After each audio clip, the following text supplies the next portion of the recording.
شروع سے line number 2 سورۃ آل عمران کی آیت نمبر 186۔ اعوذ باللہ من الشیطان الرجیم، بسم اللہ الرحمن الرحیم۔ وَإِذْ أَخَذَ اللَّهُ مِيثَاقَ الَّذِينَ أُوتُوا الْكِتَابَ لَتُبَيِّنُنَّهُ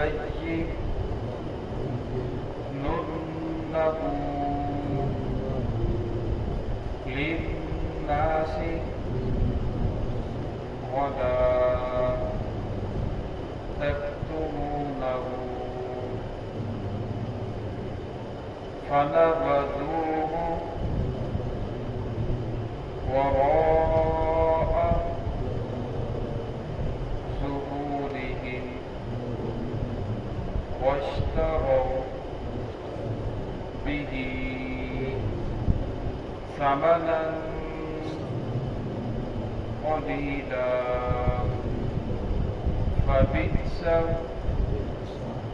مَا يَشْتَرُونَ۔ لا تحسبن الذين يفرحون بما أتوا ويحبون أن يحمدوا بما لم يفعلوا فلا تحسبنكم بمفازة من العذاب ولهم عذاب أليم۔ وَلِلَّهِ مُلْكُ السَّمَاوَاتِ وَالْأَرْضِ وَاللَّهُ عَلَى كُلِّ شَيْءٍ قدير۔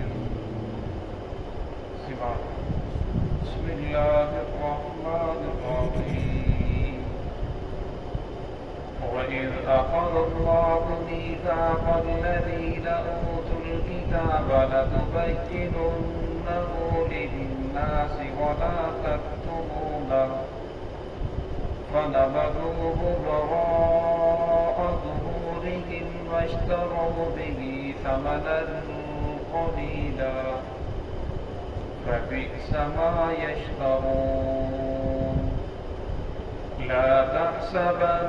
الذين يفرحون بما أتوا ويحبون أن يحمدوا بما لم يفعلوا فلا تحسبنهم بمفازة من العذاب ولهم عذاب أليم۔ وَلِلَّهِ مُلْكُ السَّمَاوَاتِ وَالْأَرْضِ وَاللَّهُ عَلَى كُلِّ شَيْءٍ قدير۔ وَإِذْ أَخَذَ اللَّهُ مِيثَاقَ الَّذِينَ، جب اللہ رب العزت نے عہد لیا ان لوگوں سے اوتوا الکتاب جن کو کتاب دی گئی، لَتُبَيِّنُنَّهُ لِلنَّاسِ کہ تم انہیں کھول کر بیان کرو گے لوگوں کے سامنے، وَلَا تَكْتُمُونَهُ اور اس کتاب کو چھپانا نہیں ہے، فَنَبَذُوهُ وَرَاءَ ظُهُورِهِمْ لیکن ان لوگوں نے اس کتاب کو پیچھے ڈال دیا، وَاشْتَرَوْا بِهِ ثَمَنًا قَلِيلًا اور اس کے بدلے میں خریدا ان لوگوں نے حقیر چیز، حقیر مال، حقیر ثمن، فَبِئْسَ مَا يَشْتَرُونَ برا ہے جو وہ سودا کر رہے ہیں۔ لا تحسبن الذين يفرحون بما أتوا اور فرمایا نہ آپ گمان کریں ان لوگوں کے بارے میں جو خوش ہیں بما ادب ان کرتوتوں پر جو وہ کر رہے ہیں،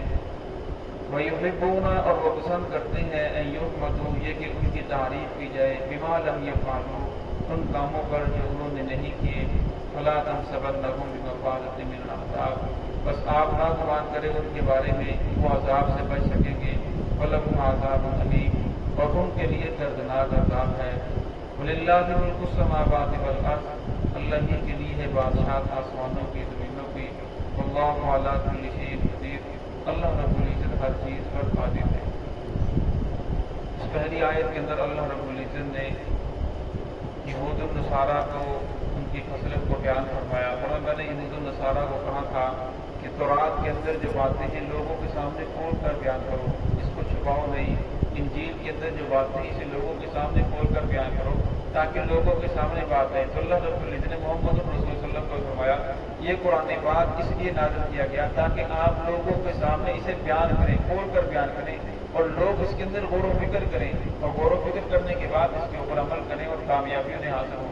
تو لیکن ان لوگوں نے اس کے احکام کو چھپایا۔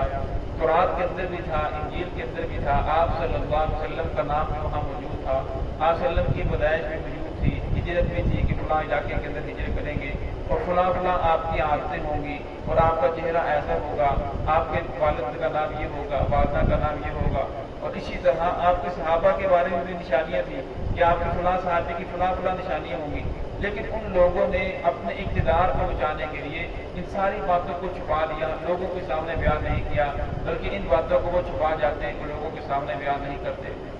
مشہور واقعہ ہے حضرت عمر رضی اللہ عنہ کے زمانہ خلافت میں جس وقت بیت المقدس کو فتح کرنے کے لیے لشکر پہنچا تو اب انہوں نے آپس کے اندر مشورہ کیا، جو وہاں کا حکمران تھا انہیں سب کو جمع کیا وزیروں وزیروں کو کہ اب ہمیں کیا کرنا چاہیے۔ دو ہی صورتیں ہیں، ایک صورت یہ ہے کہ یہ علاقہ مسلمانوں کے حوالے کر دیا جائے اور ہم شہر چھوڑ کر چلے جائیں، اور دوسرا یہ ہے کہ ان کے ساتھ مقابلہ کریں، جنگ کریں۔ اب دونوں میں سے آپ کس کو پسند کرتے ہو، آپ کی کیا رائے ہے، مشورہ ہے؟ جس کو پتہ ہو وہ شہر کو لے جائے۔ تو مشورہ کرنے کے بعد اس کے اندر جو مذہبی رہنما تھے وہ بھی وہاں موجود تھے۔ اب انہوں نے مشورہ کرنے کے بعد حاکم وقت کو بتایا، کہنے لگے کہ آپ ایسا کریں، جو مسلمانوں کا امیر ہے، جو محمد رسول اللہ صلی اللہ علیہ وسلم کا خلیفہ ہے، اسے اپنے پاس بلائیں، اس کے اندر اگر یہ نشانیاں موجود ہوئیں جو ہماری کتاب کے اندر موجود ہیں، تورات کے اندر موجود ہیں، تو ہم علاقے کو ویسے ہی ان کے حوالے کر دیں گے، ایسے لڑیں گے، لڑنے کے بعد کتنی جانیں ضائع ہوگی، اور پھر بھی اگر وہ نشانیاں اس کے اندر موجود ہوئی تو فتح انہیں کے ہاتھ کے اندر ہے، فتح انہیں لوگوں کو ملے گی۔ تو بادشاہ نے جو سپہ سالار تھا اس کو کہا کہ آپ اپنے امیر کو بلائیں اور وہ آئے، اس کے بعد جب ہمارے پاس آئے گا پھر ہم اسے دیکھ کر بتائیں گے کہ ہم نے جنگ کرنی ہے، یہ بغیر جنگ کے یہ علاقہ آپ کے حوالے کرنا ہے۔ عمر رضی اللہ عنہ جب وہاں سے چلے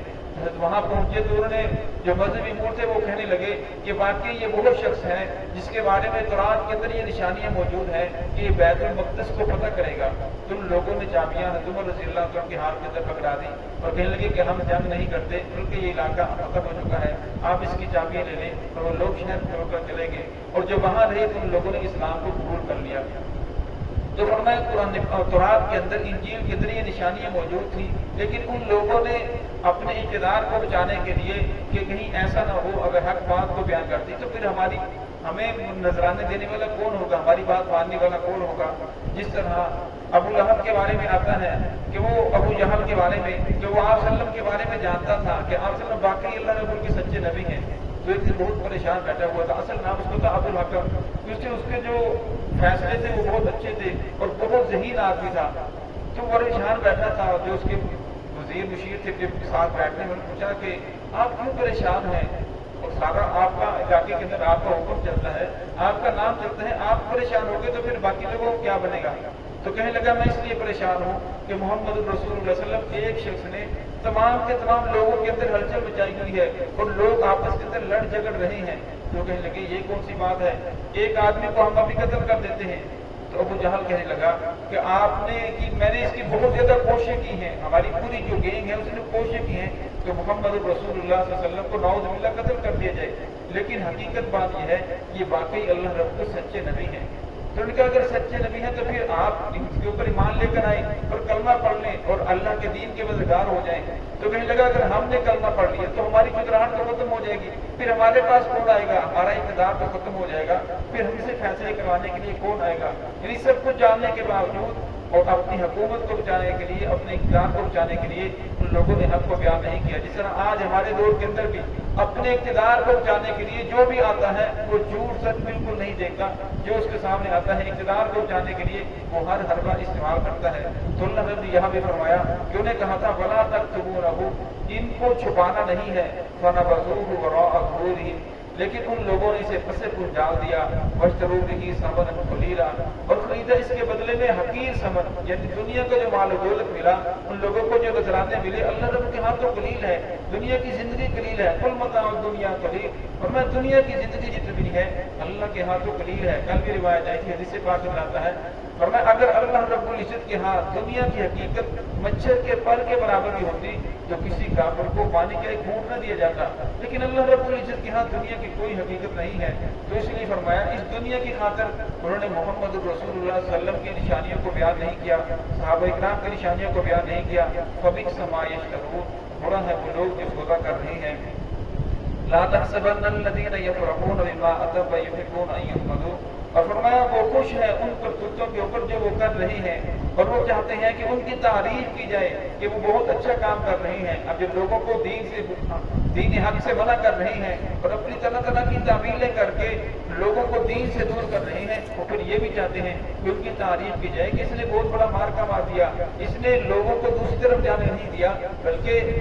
جب سے یہ امیر بنا ہے یا جب سے یہ حاکم بنا ہے سارے کے سارے لوگ اسی کے پیچھے ہیں۔ بما لم يفعلوا فلا تحسبنهم بمفازة من العذاب، تو اللہ رب نے فرمایا آپ ان کے بارے میں یہ گمان نہ کریں کہ یہ لوگ عذاب سے بچ جائیں گے، بلکہ ان لوگوں کا عذاب کے ساتھ واسطہ پڑنا ہے۔ وَلَهُمْ عَذَابٌ أَلِيمٌ، اور فرمایا ان لوگوں کے لیے دردناک عذاب ہے۔ وَلِلَّهِ مُلْكُ السَّمَاوَاتِ وَالْأَرْضِ، فرمایا آسمان زمین کے اندر اللہ رب العزت کی بادشاہت ہے، حکمرانی اللہ رب العزت کی ہے، میراث اللہ رب العزت کی ہے۔ جس طرح یہودی کہتے تھے کہ اللہ تو فقیر ہے، ہم مالدار ہیں، وَنَحْنُ أَغْنِيَاء، ہم مالدار ہیں، تو اللہ رب العزت فرمایا ایسی بات نہیں ہے، آسمان زمین کی بادشاہت یہ اللہ رب العزت کی ہے۔ وَاللَّهُ عَلَىٰ كُلِّ شَيْءٍ قَدِيرٌ، ہر چیز پر اللہ رب العزت کی ذات قادر ہے۔ اور فرمایا جس آدمی کے پاس جو بھی حکومت ہے، جس آدمی کا جو اقتدار ہے، جو مال و دولت ہے، یہ عارضی ہے، اور فرمایا ایک وقت آئے گا یہ سارا کا سارا یہی رہ جائے گا، ہر چیز فنا ہو جائے گی۔ وَيَبْقَىٰ وَجْهُ رَبِّكَ ذُو الْجَلَالِ وَالْإِكْرَامِ، باقی اللہ رب العزت کی ذات رہے گی۔